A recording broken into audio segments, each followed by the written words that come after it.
오늘 말씀을 하나님의 문은 항상 열려 있습니다라는 제목으로 잠시 말씀을 나누고자 합니다. 우리가 읽었던 본문의 말씀은 예수님께서 세리와 죄인들에게 비유로 하신 말씀이에요. 실제 사건은 아니고 예수님이 비유로 예화처럼 하신 말씀인데 너무 우리에게 주시는 교훈이 크고 은혜가 많은 말씀입니다. 그래서 잠시 이 말씀의 은혜를 잠깐 나누고자 합니다. 어떤 아버지에게 아들 2명이 있었는데 이 둘째 아들이 아버지한테 가서 이렇게 얘기를 하죠. 아버지, 저에게 물려줄 재산이 있으면 먼저 주십시오.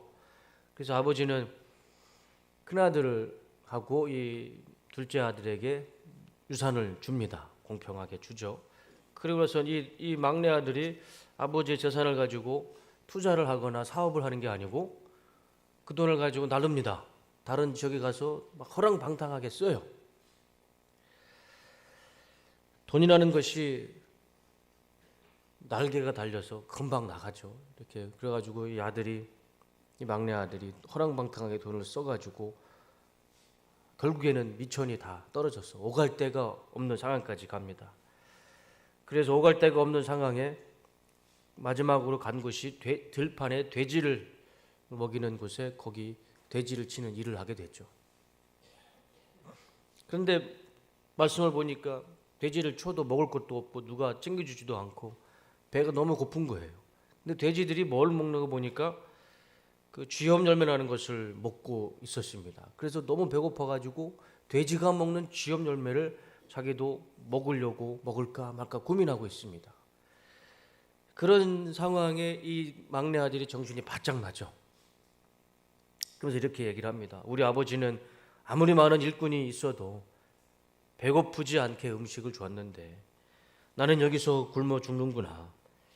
내가 여기서 차라리 굶어 죽느니 아버지께로 돌아가자.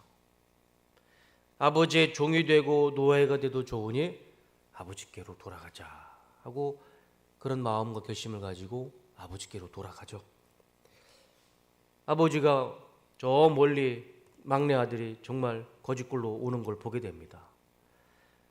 한 걸음에 달려가서 아버지가 그 막내 아들을 안아주고 입을 맞춰주고 좋은 옷으로 갈아입혀주고 손에는 가락지를 껴주고 신발도 좋은 옷으로 신겨주고 거기서 끝나는 게 아니라 살찐 소가지를 잡아다가 마을 전체 잔치를 벌입니다.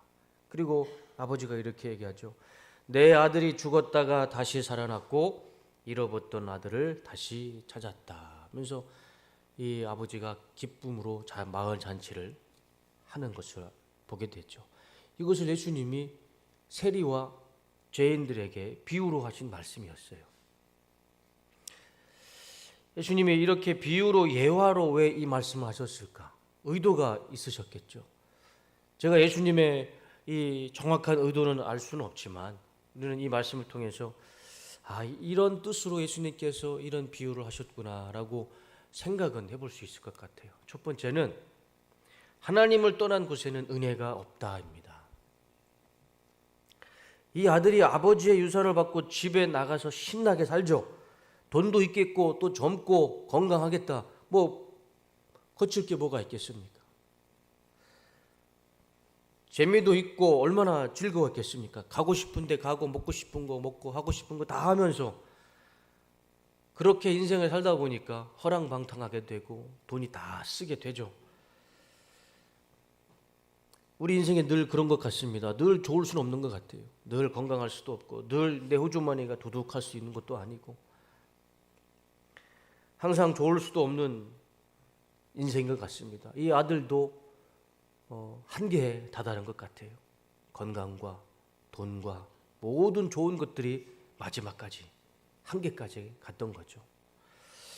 고삐 풀린 망아지처럼 그렇게 살다가 이제 더 이상 누울 곳도 없고 먹을 것도 없는 상황에 어디로 갔냐면 돼지를 치는 돼지우리, 돼지를 먹이는 그곳으로 가게 돼요.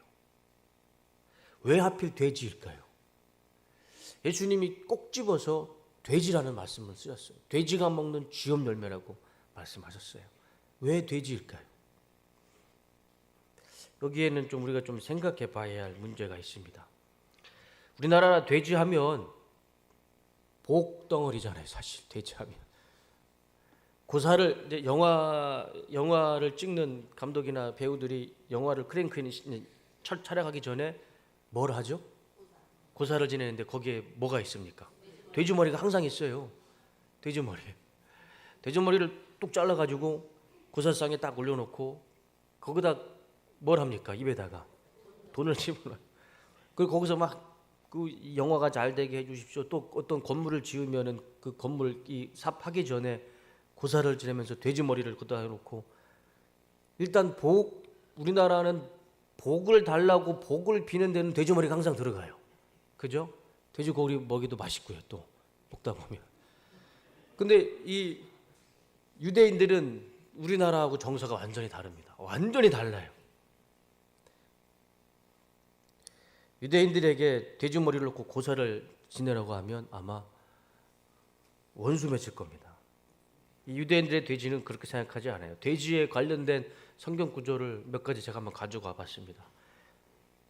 레위기 11장 7절에 돼지는 굽이 갈라져 쪽발이로되 되새김질을 못함으로 너희에게 부정하니. 돼지는 부정한 겁니다.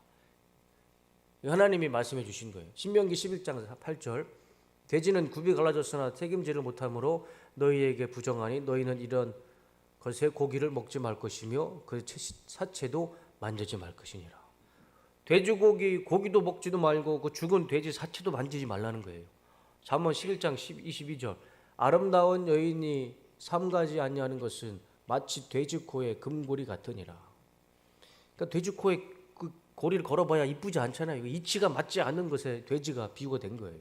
또 그 다음 말씀 보여주시면 이사야 65장 4절 그들이 무덤 사이에 앉으며 은밀한 초소에서 밤을 지내며 돼지고기를 먹으며 가증한 것들의 국을 그릇에 담으면서 그러니까 돼지고기를 먹으면서 이 가증하다라는 표현을 쓰세요. 마태복음 7장 6절 거룩한 것을 개에게 주지 말며 너희의 진주를 돼지 앞에 던지지 말라. 됐습니다. 그 성경에 구약이든 신약이든 돼지가 들어가는 구절은 다 부정적이고 가증하고 안 좋은 것만 들어갑니다. 먹지도 말고 만지지도 말고 부정한 것이니 가까이 하지도 말고. 그러니 유대인들에게 돼지 하면 어떤 먼저 생각이 떠오를까요? 부정한 것. 만지지도 말고 먹지도 말아야 될 것. 그 맛있는 돼지고기를 삼겹살을 유대인들은 아직도 안 먹습니다. 그 맛있는 삼겹살을 제가 이집트란다 이스라엘에서 잠깐 노동자로 일했을 때 돼지고기를 진짜 안 먹어요. 진짜 안 먹더라고요. 양고기나 소고기를 먹지 돼지고기를 먹진 않아요. 그러니까 지금도 이 유대인들은 이 말씀 때문에 돼지를 부정적으로 생각하고 돼지고기를 먹진 않습니다. 그런데 지금 우리는 없어서 못 먹죠. 먹어도 됩니다. 맛있게 드시기 바랍니다. 돼지고기를 이렇게 돼지고기란다. 돼지를 이렇게 부정적으로 생각을 하니까 마태복음 8장 29절에 보면 예수님이 거라사 지방에 갑니다. 거라사 지방에 가니까 귀신 들린 남자가 두 명이 막 예수님 앞에 와서 막 저렇게 얘기를 하는 거예요. 이에 그들이 소리질러 이르되 하나님의 아들이여 우리가 당신과 무슨 상관이 있나이까 때가 이르기 전에 우리를 괴롭게 하려고 여기 오셨나이까. 제가 지난주에 말씀드렸죠. 귀신 들린 사람이 기가 막히게 알아요. 우리는 잘 몰라도요. 귀신 들린 사람은 저 하나님이 어떤 분인지 정확하게 알아요. 하나님의 아들이여라고 하잖아요. 왜 이게 오게 와서 우리를 괴롭힙니까? 그러니까 예수님이 그러니까 또 다시 그 다음 말씀 한번 보여줘 보세요. 마침 멀리서 많은 돼지떼가 먹고 있는지라.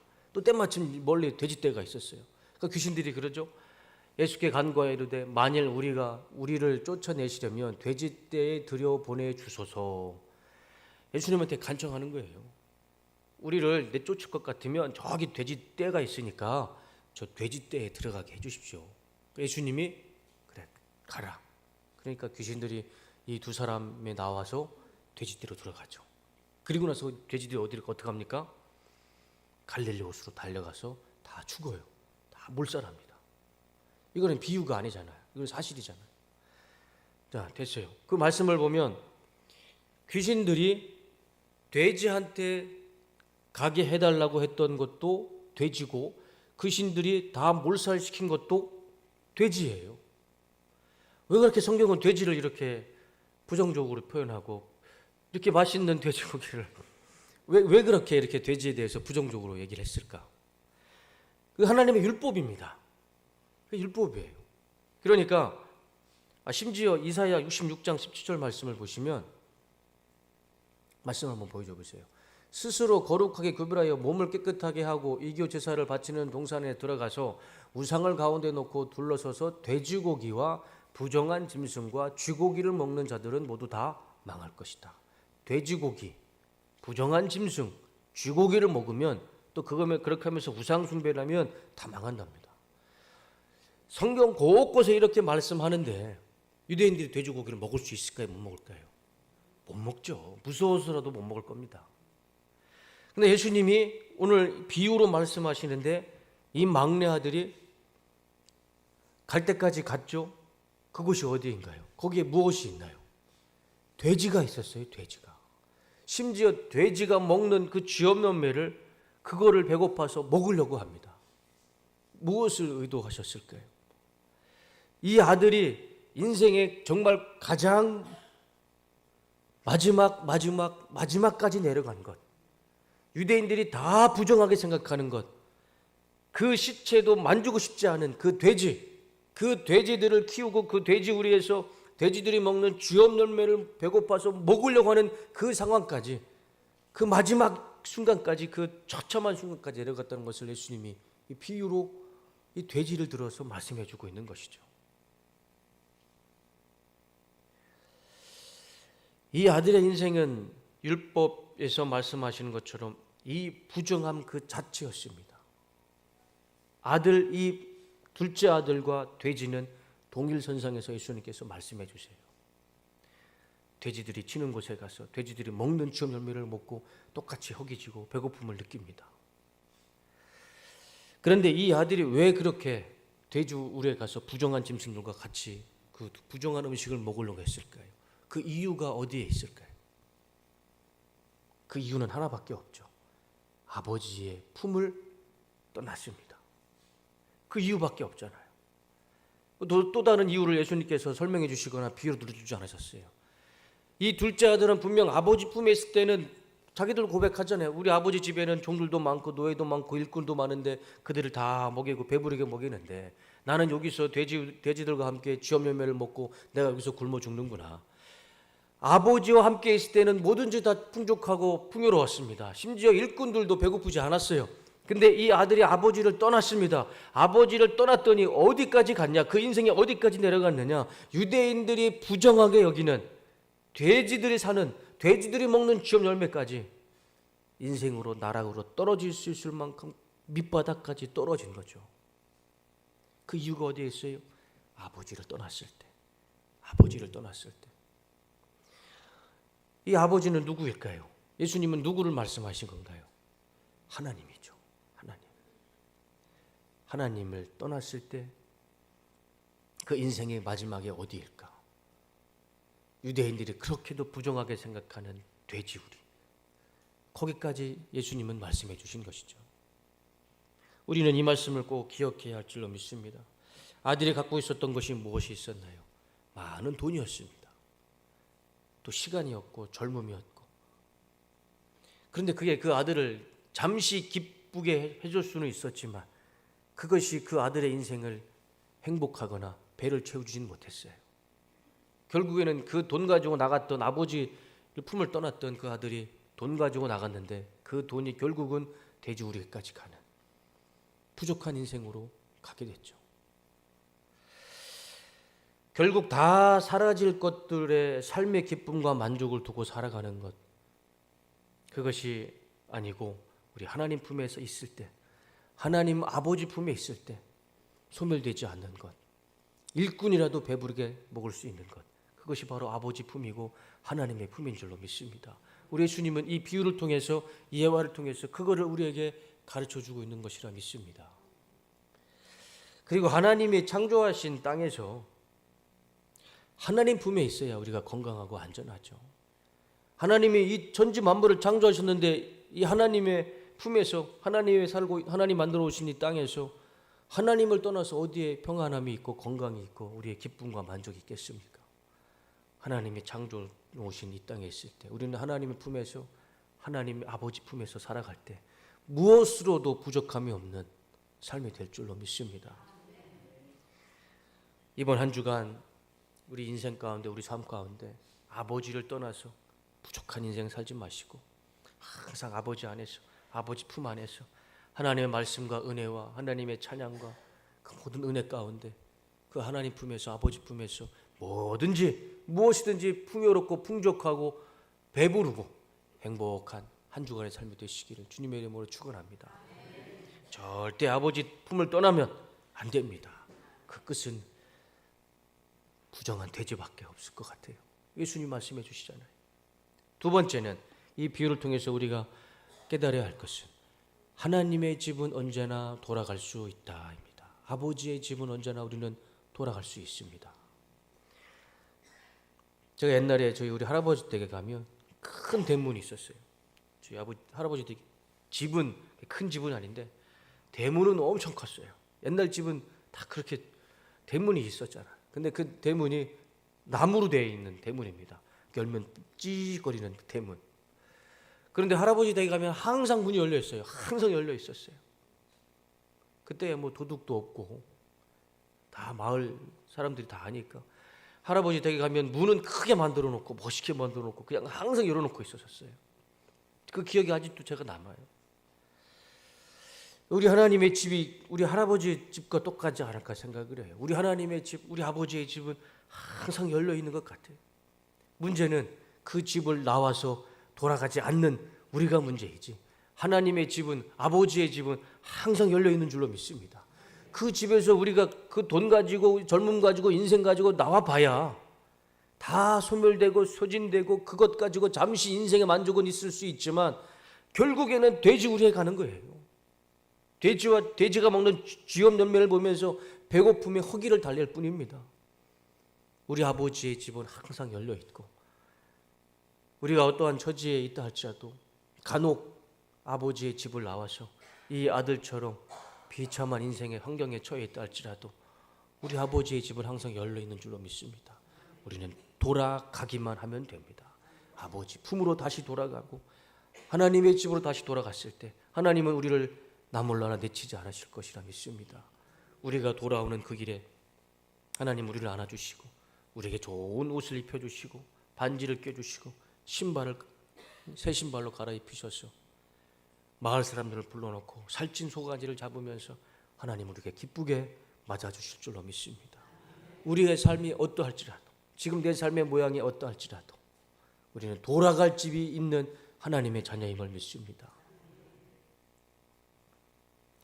지금 내 삶에 말 못한 부끄러운 죄가 있고 참 숨기고 싶은 죄가 있어서 하나님 앞에 돌아가는 것이 부끄럽고 아버지 품으로 돌아가는 것이 참 죄스러울 그런 마음이 있다 할지라도 우리 하나님이 어떻게 그런 마음을 가지시겠습니까? 문은 항상 열려 있고 하나님께로 돌아갔을 때 거기에 우리의 부족함이 채워지고 우리의 아픔과 우리의 모든 인생의 고난이 치유되고 회복되는 은혜가 있을 줄로 믿습니다. 언제든 어느 순간이든 우리는 하나님께로 돌아갈 수 있는 하나님의 자녀임을 믿습니다. 우리 아버지의 집은 항상 열려 있으니 우리가 어떠한 인생의 어려움이 있더라도 하나님께로 돌아가는 그런 은혜가 있으시길 주님의 이름으로 축원합니다. 제가 이런 안수 집사님을 알고 있어요. 이 말씀과 아주 똑같은 삶을 살아가는 안수 집사님이 계십니다. 이분은 어렸을 때부터 교회를 참 열심히 다녔어요. 그리고 믿음의 자매와 결혼을 하고 아이 3명까지 낳고 잘 살고 있었습니다. 근데 어느 날 이 오른쪽 귀가 멍하더니 귀가 안 들리기 시작하는 거예요. 그래서 이 귀가 완전히 이 난청을 받고 귀가 들리지 않는 장애 진단을 받게 됩니다. 그런데 이 집사님이 어렸을 때 이 오른쪽 눈을 사고를 당해서 실명을 당했어요. 그러니까 이 눈에 영향이 있었는지 귀까지 이제 잃어버려서 장애를 가진 거예요. 그래서 오른쪽은 아예 보이지도 않고 들리지도 않는 상황까지 간 겁니다. 그러니까 어렸을 때부터 한쪽 눈을 장애를 가지고 이 핸디캡을 가지고 살아왔는데 이제 귀까지 안 들리니까 그 모든 원망이 고통이 다 하나님께로 올라간 거예요. 그럴 만도 하잖아요. 또 우리가 또 그런 모습들이 많이 있잖아요. 그러니까 하나님 앞에 막 원망을 하는 겁니다. 하나님, 도대체 내가 어렸을 때부터 이런 장애를 가지고도 하나님 열심히 섬겼고 하나님 믿었는데 왜 나에게 또 귀를 멀게 해서 한쪽 얼굴을 아예 못 쓰게 만드십니까? 하나님 앞에 막 원망을 하는 겁니다. 그리고 교회를 떠나고 술과 음란에 빠져서 살기 시작합니다. 당연히 삶이 점점점 더 어려워지죠. 아내도 힘들어하고 자녀도 힘들어하고 또 이 집사님은 의지할 게 없으니까 돌아가신 부모님의 위패를 모셔놓고 집에서 본인 스스로 혼자 매일같이 부모님 위패에다가 제사를 드리면서 그 그리움을, 그 어머니의 아버지에 대한 그리움을 달래면서 그렇게 살아가는 거예요. 술을 마시면서. 그렇게 그런 생활이 길어지니까 이제 아내에 대해서 막 폭력적이게 되고 아이들한테도 폭력을 쓰게 되고 집안이 뭐 말이 아니게 된 겁니다. 그러니까 이 아내 되시는 분과 이 자녀들을 이 아내가 도저히 같이 있을 수 없다. 그래서 아이들 데리고 집을 나가게 됩니다. 이 집사님이 집에 와보니까 아무도 없는 거예요. 아내도 없고 자녀도 없고, 그리고 자신의 눈은 안 보이고 귀도 안 들리고 너무 실망하고 절망하고 좌절이 돼서 소주를 사고 수면제를 한 통을 사서 내가 이렇게 사느니 그냥 영원히 그냥 잠들자. 그냥 이거 수면제 먹고 잠들면 이런 고통도 없고 이런 절망도 없을 것 아니냐. 그래서 소주잔을 다 마시고 이제 마지막으로 그 사온 수면제 한 통을 다 털어놓으려고 하는 순간에 초인종이 울리는 겁니다. 띵동 초인종이 울리는 거예요. 집 나갔던 아내하고 자식이 돌아온 줄 알고 막 나가죠. 나갔더니 아내가 아니고 친구가 찾아온 거예요. 그 수면제 먹으려고 하는 순간에 물어봤죠. 야, 네가 도대체 여길 왜 왔느냐? 그랬더니 아내가 전화를 했답니다.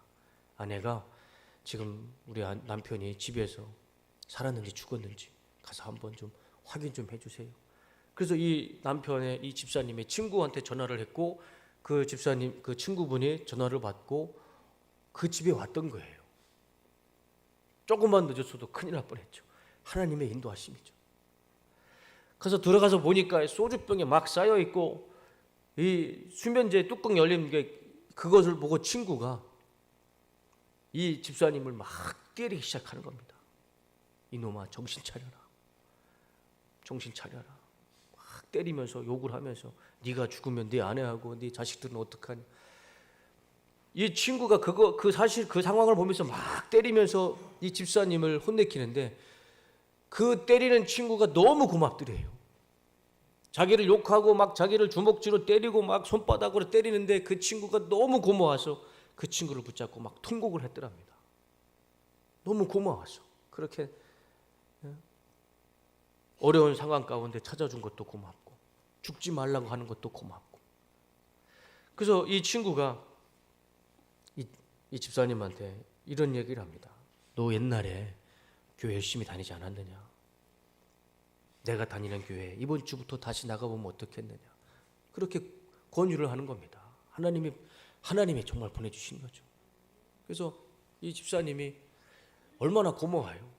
그래서 고마운 마음은 내키진 않았지만 그 친구의 말을 듣고 교회에 가기로 약속을 합니다. 그날 아침에, 주일날 아침에 이 친구가 일찍 그 집사님 집에 와서 교회를 데리고 가요. 약속을 했으니까 교회는 가는 겁니다. 근데 그 집사님은 여전히 마음속에 내키지는 않았어요.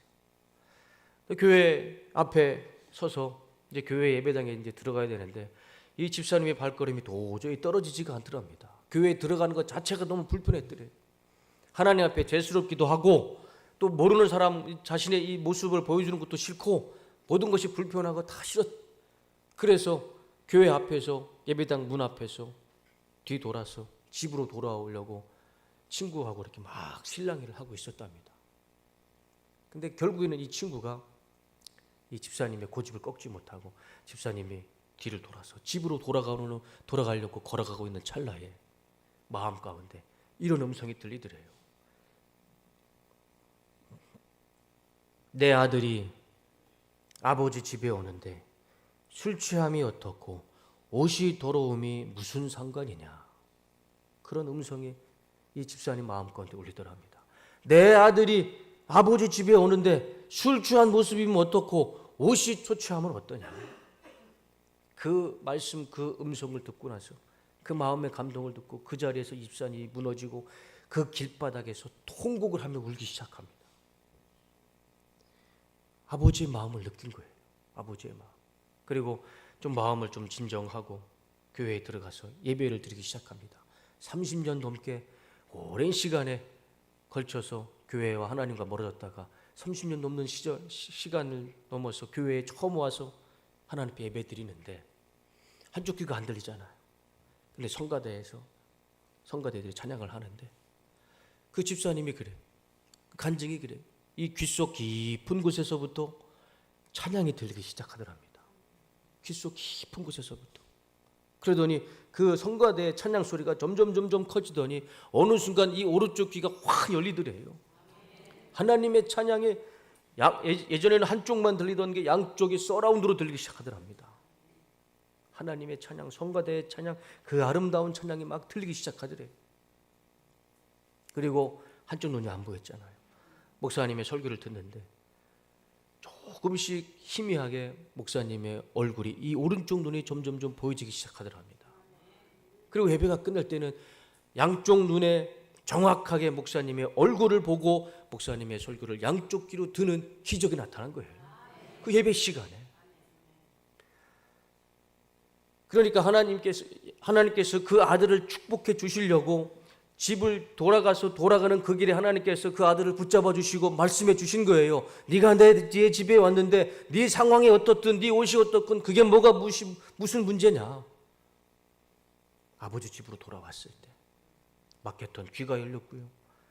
막혔던 눈이 열렸습니다. 그 놀라운 기적을 경험하고 가장 먼저 전화한 것이 아내한테 전화를 했어요. 전화를 하고 내가 지금 예배 가운데 이런 은혜를 받았다.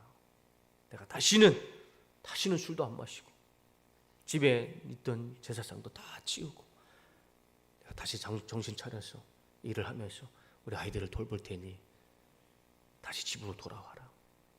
그래서 아내가 집으로 돌아왔어요. 그리고 이 집사님은 안수 집사님으로 안수를 받으셨고 아내 되시는 분은 권사님으로 지금 직분자로 열심히 신앙생활하고 계십니다. 하나님께 돌아오는 사람은 그 길에 은혜와 축복이 있을 줄로 믿습니다. 우리의 삶이 술에 쩌들고 제사와 우상 숭배에 쩌들어도 우리는 하나님께 돌아와야 할 이유가 분명합니다. 하나님께 돌아왔을 때, 아버지 품에 돌아왔을 때 우리의 육체의 아픔과 고통이 치유되고 회복되는 역사가 나타날 줄로 믿습니다. 우리 삶 가운데, 우리 인생 가운데 우리 가정이든 직장이든 회사든 막혀있는 모든 것들이 하나님께로 아버지께로 돌아왔을 때 거기에 자유함이 있고 거기에 형통함이 있을 줄로 믿습니다. 하나님을 떠난 곳에는 하나님의 은혜는 없습니다. 거기서 하나님의 은혜를 기대하는 것이 더 이상한 일이죠. 예수님께서 오늘 말씀을 통해 비유로 말씀해 주십니다. 아버지를 떠났어요. 돈과 정욕으로 살아가는 인생은 그 끝이 분명합니다. 부정한 인생, 배고픈 인생, 허기진 인생으로 그 끝이 분명하게 예수님께서 말씀해 주시죠. 그러나 그런 인생이라도 다시 하나님 품으로 돌아왔을 때, 아버지 품으로 돌아왔을 때 아버지는 좋은 옷을 입혀주시고 반지를 끼워주시고 신발을 신겨주시고 송아지를 잡아서 하나님 잔치를 벌이십니다. 우리가 어느 상황이든 어떠한 형편이 있든 우리는 반드시 하나님께로 돌아가야 할 줄로 믿습니다. 하나님께 돌아가는 그 길에 우리는 축복이 있을 것이고 하나님의 치유와 회복의 은혜가 있을 줄로 믿습니다. 한 주간 살아가실 때 날마다 매일마다 하나님 붙잡으시고 하나님의 은혜를 사모하셔서 하나님께 돌아오셔서 하나님 품 안에서, 아버지 품 안에서 우리 뚝섬교회 모든 성도님들의 질병이, 아픔이 치유되고 회복되고 막혀있던 담들이 다 허물어지고 우리 자녀의 문제, 남편의 문제, 아내의 문제가 다 해결되는 복된 한 주간의 삶이 되시기를 주님의 이름으로 축원하고 축복합니다. 기도하겠습니다.